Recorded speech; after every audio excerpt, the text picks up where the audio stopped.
Olá, meus amigos, grande abraço para vocês todos aí, minhas amigas em especial. Bom dia aí, uma semana santa, né? Uma semana diferente, eu adoro a Semana Santa. Sexta-feira é um feriadão, né? Feriadão que é uma loucura aí, começa sexta-feira, segunda.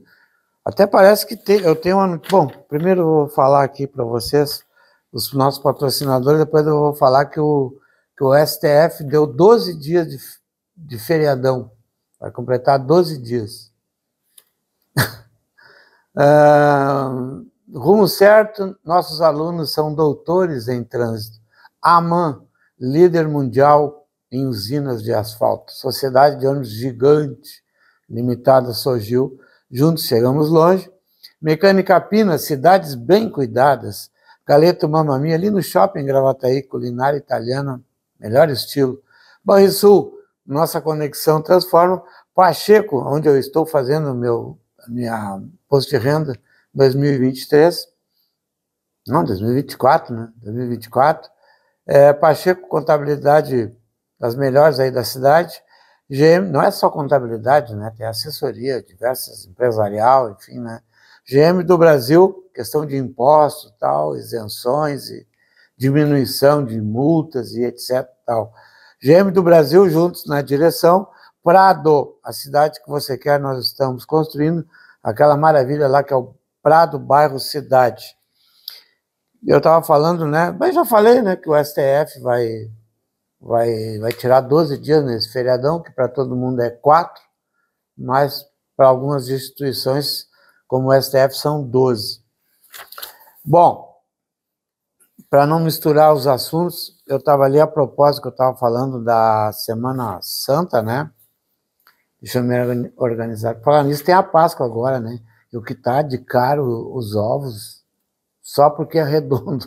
Eu imagino, porque se tu comprar uma caixinha de bombom, uma barra de chocolate que dá no mesmo, né? O açúcar é o mesmo, o gosto é o mesmo. Por que é redondo, tem que pagar R$130 um ovinho assim, que eu sei que tá isso aí, maior, até R$300. Então o negócio é pegar ovo de galinha, né? Pintar como a minha mãe fazia, né, cozido, sei lá, comprar uma caixinha de bombom, botar numa cesta e gastar 50 pila. E mandar o hipermercado, supermercado, com esses preços absurdos, né? Então nós botamos na cabeça, aliás, muitas coisas nós botamos na cabeça, botaram em nossa cabeça, né? De que tem que ser um ovo redondo, que senão não é Páscoa. O que tem que ver coelho com a ressurreição de Cristo, cenoura? Aliás, foi tu que botou a cenoura lá? Cenoura e etc, e etc, etc.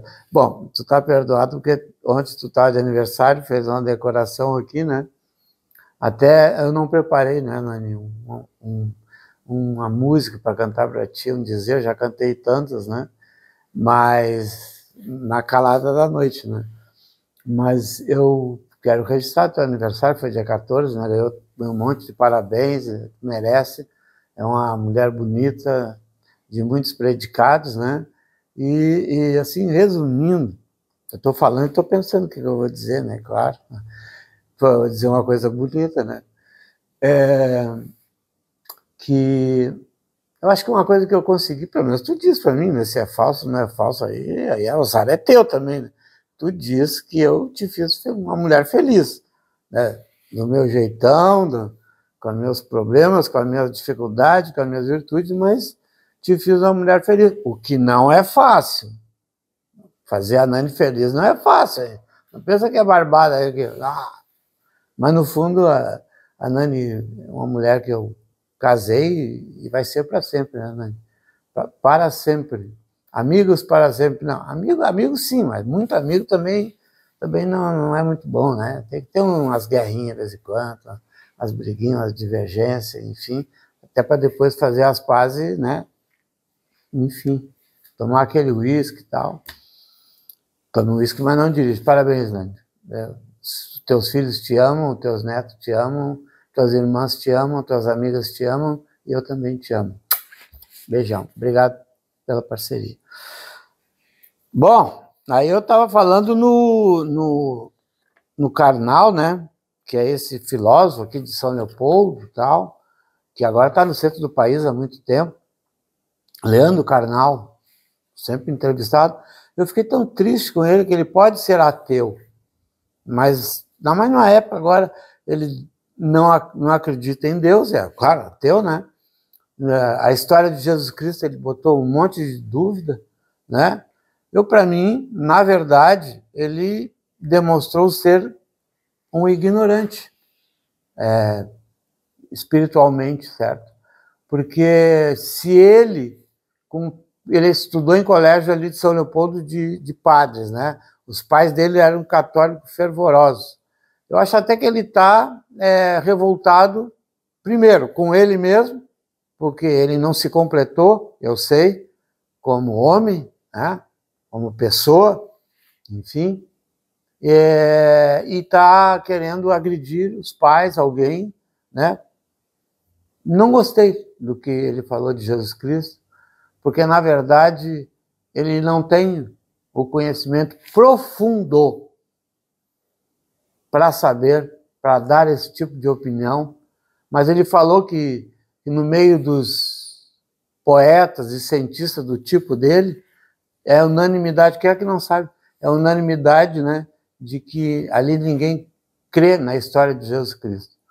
E que mais de 4 bilhões de pessoas na face da Terra nunca ouviram falar em Jesus Cristo. Olha, quem sabe não é por isso que o mundo está de perna para cima? Eu não duvido, sabe? Eu não acredito que 4 bilhões de pessoas... ele falou que os Beatles são mais conhecidos do que Jesus Cristo. Eu fiquei com nojo desse cara, porque ele podia botar o dedo lá naquele lugar, na boca, sei lá eu aonde, antes de dizer uma besteira dessa sobre Jesus Cristo, entendeu? Jesus Cristo é tão superior, é tão inimaginável a sua vida, a sua história, o seu nascimento, a sua morte, a sua ressurreição, o seu exemplo, coisas que ele dizia há 2000 e tantos anos atrás. Tem burro como o Leandro Carnal que não sabe nada, é um analfabeto religioso, é um analfabeto espiritual. Seria muito bom que ele calasse a boca dele e cuidasse dos grandes defeitos que eu sei que ele tem. Bom, tomar nos olhos do Leandro Carnal. Eu queria falar aqui a propósito disso. Bom, a Páscoa aqui já foi falada. O STF aqui, ó. Vai tirar 12 dias, né?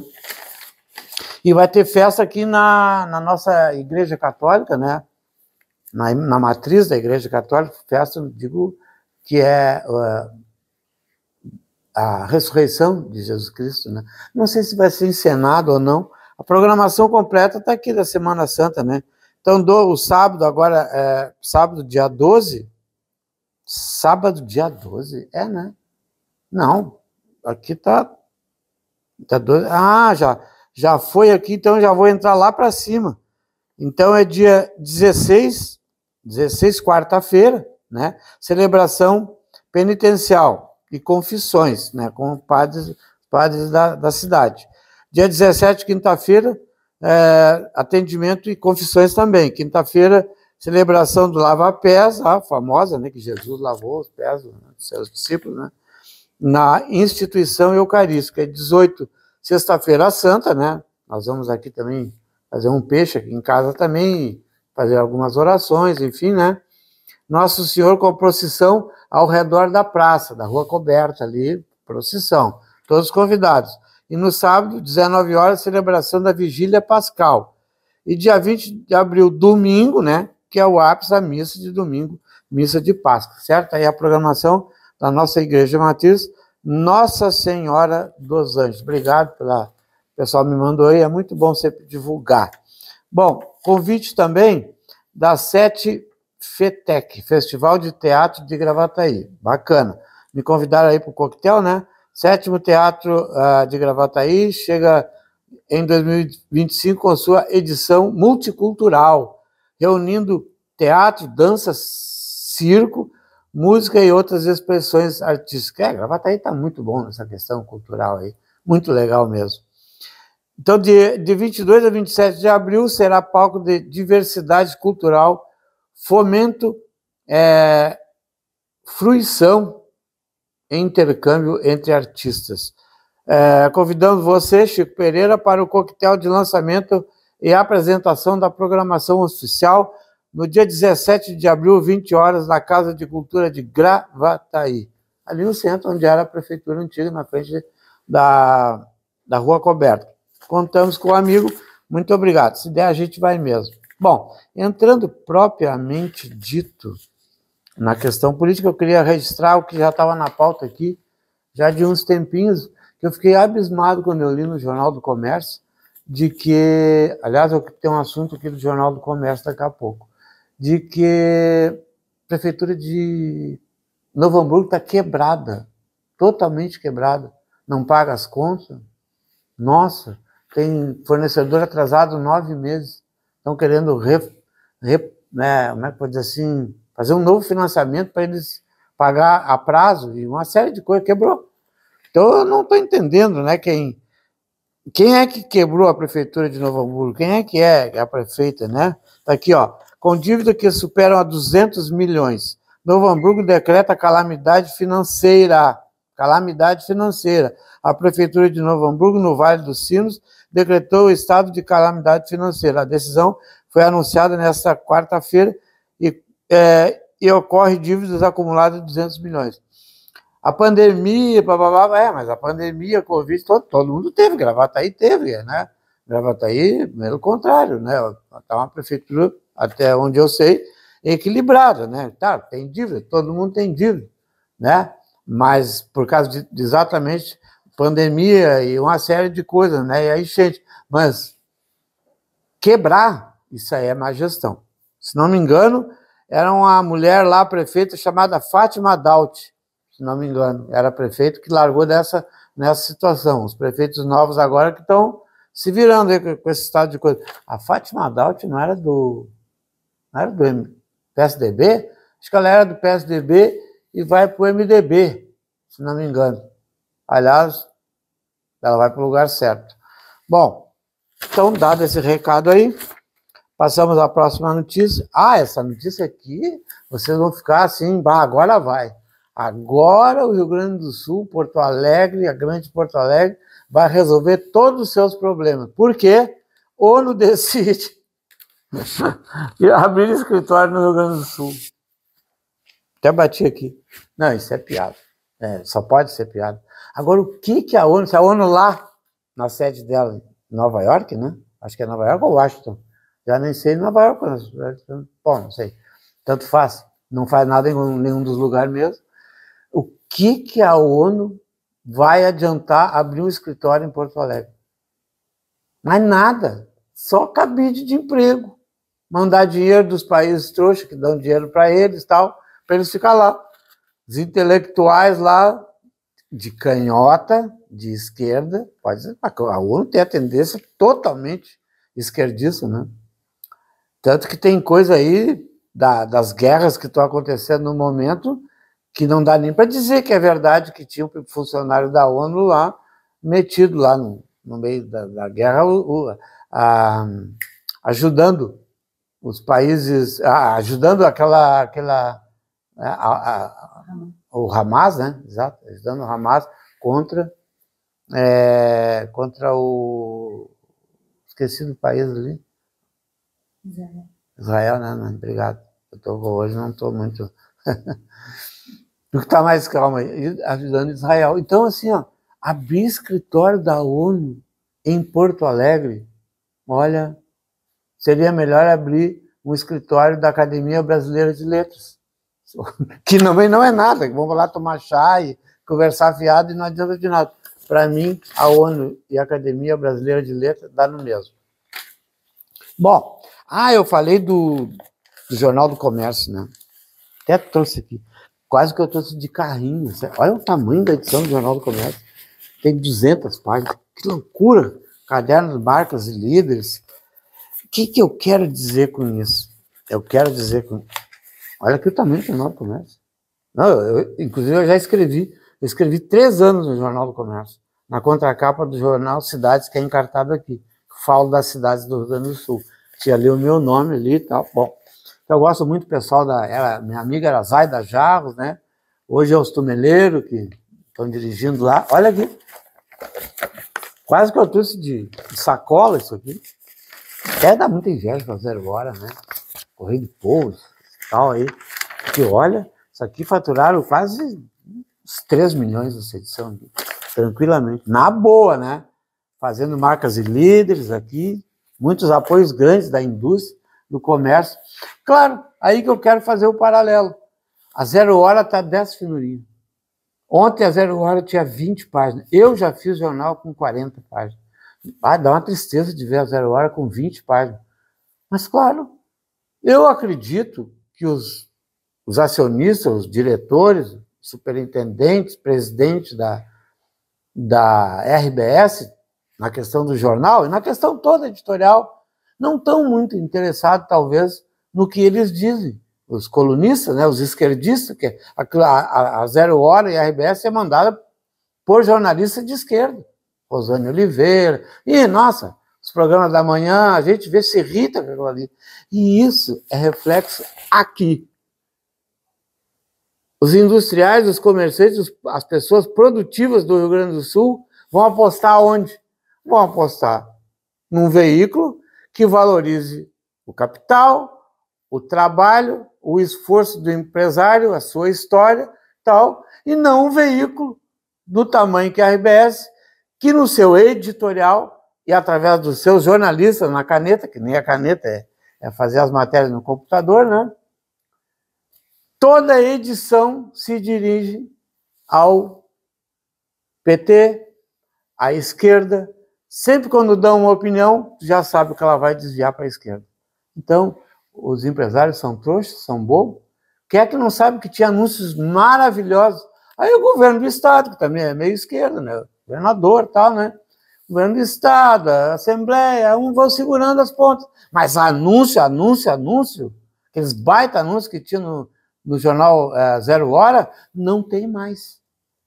Por isso que ele está ontem, como a edição de ontem, com 20 páginas. É bom, até o conselho da RBS, não estou dando conselho para o conselho da RBS, mas quando eu vejo isso aqui, está materializado a ideologia para onde que vai, para onde que leva. A ideologia esquerdista leva os veículos de comunicação e os empresários para o fundo do poço. Você sabe o que eu estou falando. No intervalo, volto já.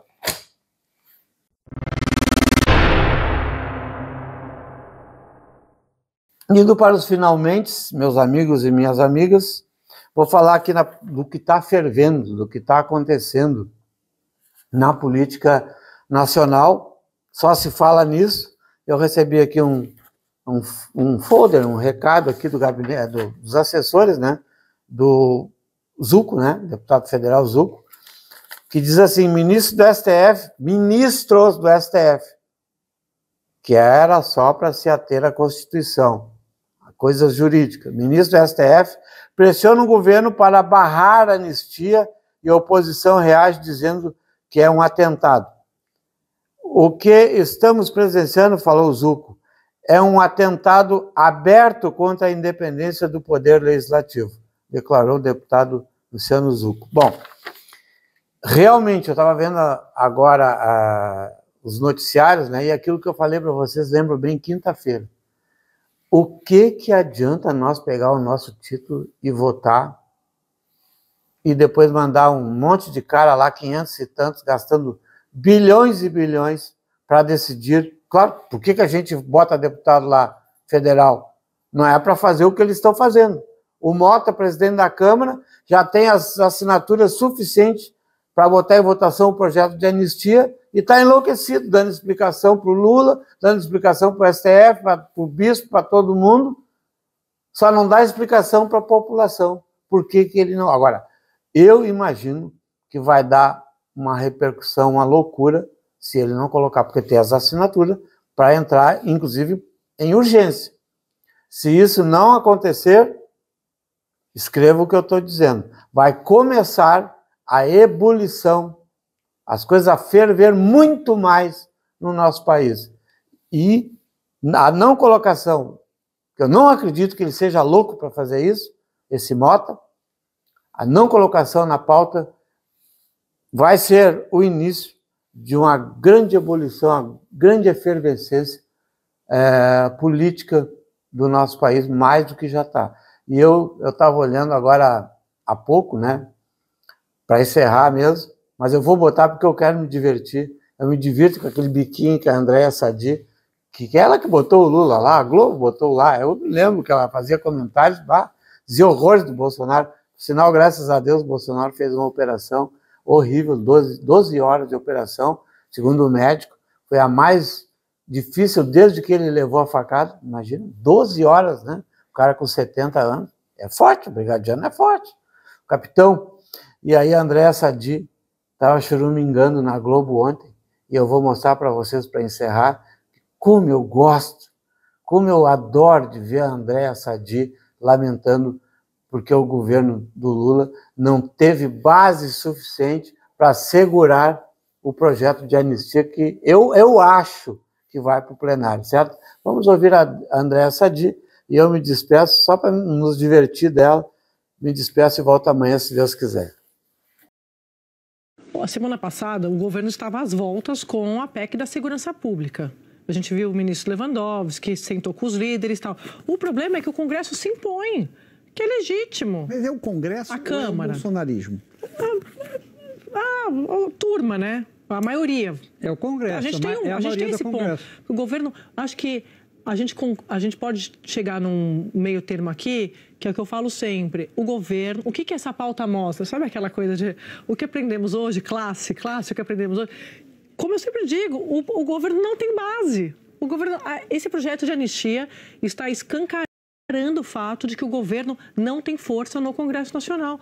Porque quem dita as regras, quem pauta, são os parlamentares. Você fala assim, Sadi, mas é óbvio. Claro que não. Se fosse um governo forte, sentaria ali, teria a sua base para conseguir fazer o contrário, impedir que essa pauta avançasse. Eles estão atrás, catando milho para saber quem assinou, deixou de assinar aqui com esse mapa. Põe o mapa aí, faz um... Sabe aqueles mapas de série policial para ver quem... Que é isso? Mas quer dizer,